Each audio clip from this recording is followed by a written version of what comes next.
Hi all, Kinsey Schofield here. This was going to be a completely different video. Okay, I was going to talk to you about how great Trooping the Color was, and it was. I was going to tell you about my strategy, what I do different next year, highlights. I mean, my highlights were my prediction. It's all about Louis. What a character. I love his free spirit. He's so carefree. I think he's a kind little boy. I think he loves making other people laugh. He loves making his siblings laugh and his family laugh. I just adore him. He's such a blessing. And maybe I can elaborate on it a little bit more. I have breaking news for you that I've just been dying to tell someone other than my grandpa, who I called immediately when I left Windsor Castle. So this morning I went to church at St. George's Chapel and I dressed my best. I made sure that I looked as smart as I possibly could, considering the fact that I'm an American. And who walks through the door? King Charles.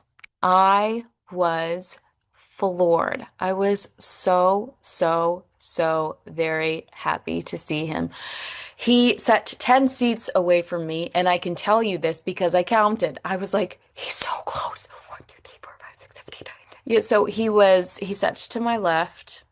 I sat in the choir, and I'm going to protect his privacy because he was worshiping, and I want to be respectful of that.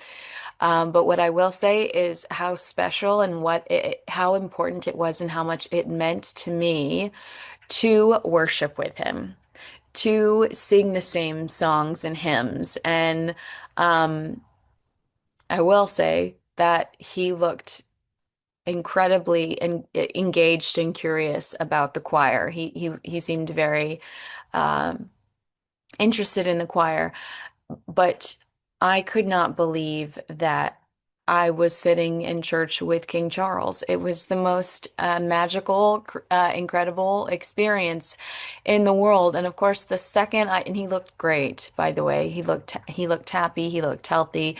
To me, I say this to you. I get pretty irritated when people comment on Catherine's appearance. And the reason I tell you that I felt like he looked good and strong is because we do anticipate seeing him all throughout Ascot. We saw him at Trooping the Color, which is a long, hard day in the sun. And they're not just like riding around in carriages. You have to be on. You have to be engaging with people. And it has to be very physically exhausting if I'm being, just as a visitor, just as a participant, it's exhausting. So I can't imagine what it's like to be in his position. So he goes from trooping to church in Windsor today, Order of the Garter Monday, and then we expect to see him all throughout Royal Ascot. So I tell you this because I think he's coming off as incredibly courageous. He's coming off as incredibly strong and incredibly brave. Because as much as we don't like to talk about it, he's ill, and so to see so much of him has been such a blessing. And it shows you that he has an incredible work ethic and really that nothing can stop him. And we hear that, right? Even Queen Camilla will make some comments about how she can't wrangle him in, how he's all over the place and how she's just so desperate to get him to settle down. But I've seen it in real life now, like back to back. Yesterday I was blessed enough to see him at Trooping the Color. And then today, he was right. He was 10 seats away from me, right there in church. To hear the same message, to sing the same songs, to pray for him while he was in the room was unbelievable. Like an experience I will never forget. It's the type of experience I would have never predicted. And that's why I love being here. There's something so magical about being in the UK, London, Windsor, whatever. I feel like I never know what's around the corner. And it barely compares, but it also, oh, barely. You'll get that in a second. It compares, but even at my hotel in London, I was talking about missing my dogs, and they showed up at my doorstep with a teddy bear, and they were like, "Here, so you could pretend that, you know." So it's like, even there are just generous, kind, sweet souls around every corner here. I know that there are a lot of headlines about lawless London. I know because I work at those stations. But for me, my personal experience has been magic. It's to me, London and the UK remains such a charming escape, especially from everything going on in LA. The people are kind, the people are sweet, they're uplifting, they're brilliant, they're so fun to talk to. And yeah, I've just been so lucky to be here. I never want to go home. I'm just gonna go jump on a dinghy, land on a beach, and go, please keep me. LA is where the apocalypse is happening right now. Can I just stay? But yeah, I church with King Charles. Never in my life did I imagine that I would be able to say that I experienced something so special.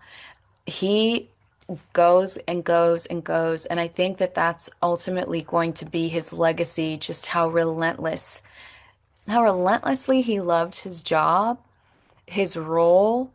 He's not in prison. He's not stuck the way that other people have described him as. I think he truly loves his life, his role, the position he inevitably made his own slowly through the process of being the Prince of Wales and navigating what that meant, defining what the Prince of Wales meant. And there, I talk about this a lot when I sit down and have deep conversations with other people that do what I do. There was a lot of uncertainty around the transition between King Charles, between Queen Elizabeth and King Charles. We weren't sure whether the general public would immediately accept him or if there would be some pushback. Like, was it the end of it all with Queen Elizabeth because she was so perfect? And it's been incredible. People love King Charles. And I think I think they know it's his hard work. I think he comes off as a very soft soul, a kind person, a peaceful person. Of course, I've seen him in church.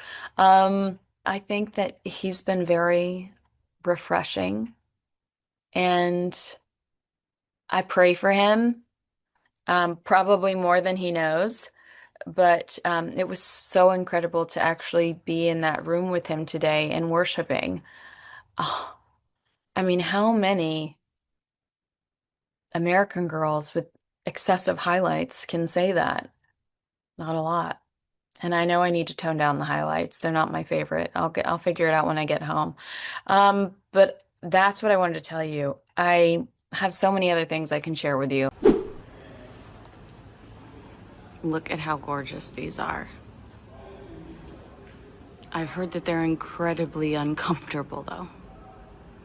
So I'll put together a best of my trip. It has been a great trip, but this to me was so important that I wanted to dedicate an entire video to it. It was an incredible blessing, and I'm so thankful and thrilled that I got to experience that. Um, and I never want to go home. So there's that. If you have any questions, let me know in the comments below. Make sure you like, subscribe, and thanks so much for watching. See this, folks? This is a real monarch. King Charles, recovering from cancer, and still out here doing service. Trooping the color, Windsor Church, Order the Garter, Ascot coming up, and he's doing all of it. No excuses, no self-pity, no Netflix documentaries whining about how hard life is. Just duty, like his mother before him. And where's Meghan this weekend? Oh, that's right, collecting another humanitarian award from a museum board that, as earlier disclosed by the Daily Mail, includes her own lawyer. You can't make this stuff up, folks. He does look good. For a man under real treatment, real stress, carrying a 1,000-year-old institution on his shoulders. Meanwhile, Harry's in California filming wellness docuseries and suing the British press because someone hurt his feelings 10 years ago. What a comparison. Charles leads. Harry complains. Exactly. Trooping isn't waving from a window, folks. It's a 5-hour PR marathon in full military dress. Charles did that with cancer. Meghan couldn't last an hour at the coronation.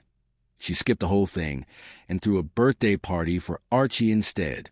Because Instagram likes are more important than royal history, right? And the king keeps going.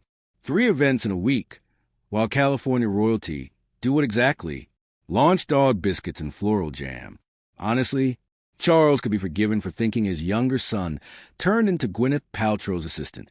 Goop Montecito now with bonus royal tears. And that's the key here. Real courage. Real leadership. Not PR courage. Not Netflix courage. Real British grit. While Charles fights cancer, literally, Meghan's biggest fight is convincing Dior to sell her overpriced jam brand. As Forbes reported last month, Dior passed on Meghan because her brand is unfocused and divisive. Even Hollywood sees it. Even Queen Camilla can't slow him down. The man's 75, battling illness, and still showing up at every event. And Harry? The only thing he's showing up for is court hearings and Netflix shoot days. What a waste of royal blood. Honestly, this is what reminds you why Britain still believes in the crown. King Charles, sitting in church, visible, real, not hiding, not scheming, not cashing in, while Meghan and Harry hide behind Hollywood gates and PR teams. Service versus selfishness. Tradition versus distraction. And the world sees a difference clear as day. You know what this endless award tour smells like, folks? Political testing. Meghan Markle isn't accumulating these fake trophies because she wants to save the world. She's positioning herself for bigger things. Whispers in California and in Washington hint that Meghan's real dream isn't Hollywood. It's the White House. And believe me, the DNC smells it too. As revealed by Politico last year, Meghan's team quietly reached out to top Democrat fundraisers in 2023. The word in L.A.? Senator Markle. Maybe even President Markle. Ridiculous? Sure. But stranger things have happened, remember Beto O'Rourke? And that's the point of all these humanitarian awards. Not charity. Not service. Optics. The DNC machine loves new faces, especially those from Hollywood. Meghan showing up at museums and political panels while the city burns around her? A test run. Build the brand. Keep her name in liberal fundraising circles. Because quiet royals don't get Senate campaign invites. Meghan's team knows she can't compete with Kate in the royal field, so they're eyeing Kamala Harris's backyard instead. California's Senate seat in 2030? Stranger things have been whispered. And here's the real conspiracy the media won't admit. Even Hollywood's elite are getting nervous. As earlier disclosed by the Times UK, Netflix and Spotify saw the brand crumble, and now Meghan's pivoting to activism and politics because the entertainment money is drying up. The problem? California Democrats don't fully trust her either. Did you know?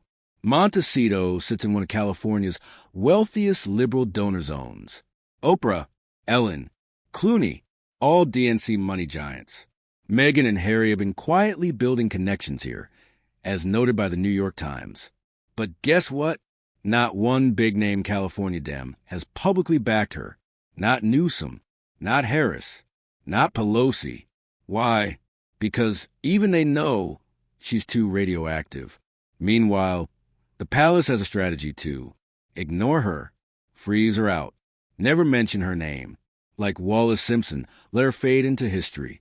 British insiders told The Telegraph last month, the firm will never allow Harry or Meghan near politics again. Royal protocol.